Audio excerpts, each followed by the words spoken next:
Hi అండి, అందరూ ఎలా ఉన్నారు? మేమైతే చాలా బాగున్నాము. మీరు ఎలా ఉన్నారు? అందరూ బాగున్నారా? ఇక్కడ వచ్చేసి బఠానీ చాట్ చాలా ఈజీగా ఎలా తయారు చేసుకోవాలో చూపిస్తాము. ఫస్ట్ వచ్చేసి ఆనియన్స్, టమాటాస్ కట్ చేసుకోవాలి. పచ్చి బఠానీలు ఒక 5-6 గంటలు నానబెట్టుకున్న తర్వాత ఒక 5-6 విజిల్స్ వచ్చేంత వరకు ఉంచుకోవాలన్నమాట. సో ఫస్ట్ వచ్చేసి ఒక కడాయిలో ఆయిల్ తీసుకొని పచ్చిమిర్చి, ఆనియన్స్, టమాటాలు ఈ 3 యాడ్ చేసుకోవాలి.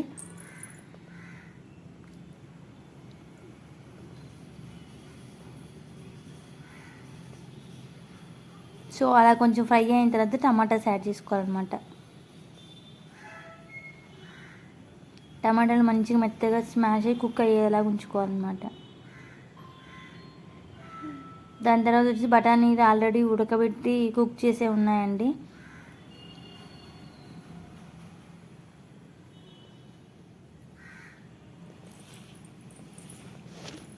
ఈ బఠానీ చాట్ వచ్చేసి మా పాప నేహ తయారు చేసింది, నేను కాదు.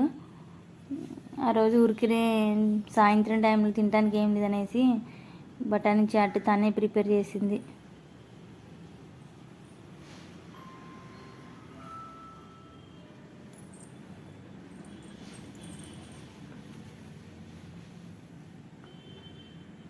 సో టమాటాలు వచ్చేసి అలా కుక్ అవుతాయి అన్నమాట. మెత్తగా కుక్ అయిన తర్వాత ఉడికి పెట్టిన బఠానీ చాట్ అయితే యాడ్ చేసుకోవాలి అందులో.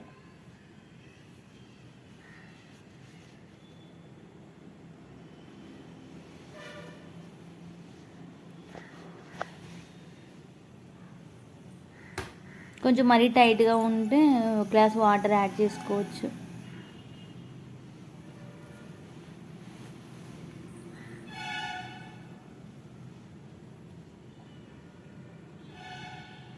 చిన్న గ్లాస్ వాటర్ అయితే యాడ్ చేసాము. దాని తర్వాత వచ్చేసి ధనియాల పౌడర్, జీరా పౌడర్, చాట్ మసాలా ఇష్టం లేని వాళ్ళు చికెన్ మసాలా కూడా యాడ్ చేయొచ్చు.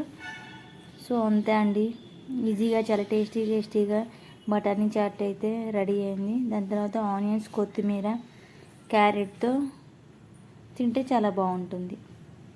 చాలా ఈజీ ప్రాసెస్ కూడా. ఇది మా పాపే రెడీ చేసింది. లాస్ట్ లెమన్ ఇంకో 2-3 డ్రాప్స్ వేసుకుంటే సరిపోతుంది. సో చాలా టేస్ట్ ఉందండి, బాగుంది, ట్రై చేయండి.